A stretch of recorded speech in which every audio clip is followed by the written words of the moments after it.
بسم اللہ الرحمن الرحیم۔ السلام علیکم ناظرین۔ حضرت شیخ الہند کو دین کے لیے بڑی قربانیاں دینی پڑی۔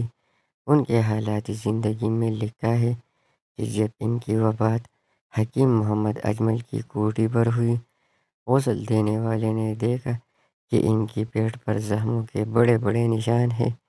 اس نے رشتہ داروں سے پوچھا، انہوں نے گھر والوں سے پوچھا، لیکن کسی کو کچھ معلوم نہیں تھا۔ سب حیران تھے۔ اہل خانے سے بھی اس بات کو چھپائے رکھا۔ آخر یہ کیا معاملہ ہے؟ حضرت مولانا حسین احمد مدنی رحمۃ اللہ علیہ اس وقت کلکتہ گئے ہوئے تھے۔ ان کو شیخ الہند کی وفات کا پتہ چلا تو وہاں سے جنازہ میں شرکت کے لیے آئے۔ ان سے کسی نے پوچھا کہ آپ بتائیے کہ یہ کیا معاملہ ہے؟ حضرت مدنی رحمۃ اللہ علیہ کی آنکھوں میں آنسو آ گئے، فرمانے لگے، یہ ایک راز تھا اور حضرت نے منع فرمایا تھا کہ میری زندگی میں تم نے کسی کو نہیں بتانا، اس لیے یہ امانت تھی اور میں بتا نہیں سکتا تھا۔ اب تو حضرت وفات پا گئے ہیں، لہٰذا اب تو میں بتا سکتا ہوں۔ وہ فرمانے لگے کہ جب ہم مالٹا میں قید تھے، اس وقت حضرت کو اتنی سزا دی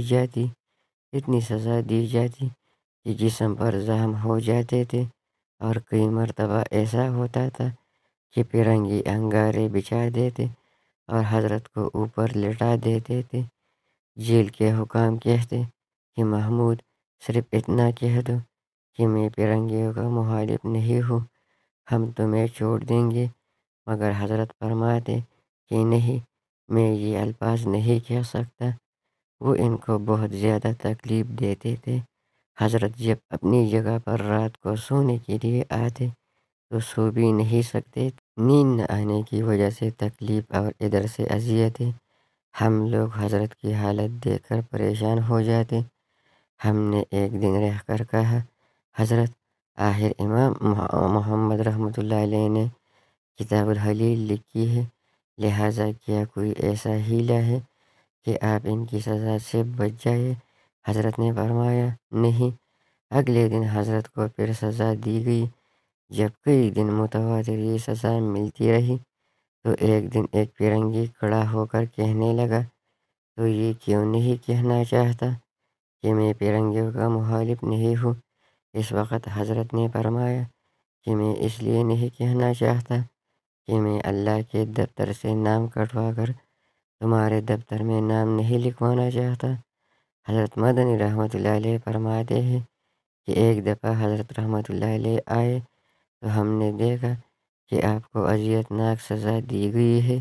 ہم حضرت کے ساتھ 3-4 شاگرد تھے۔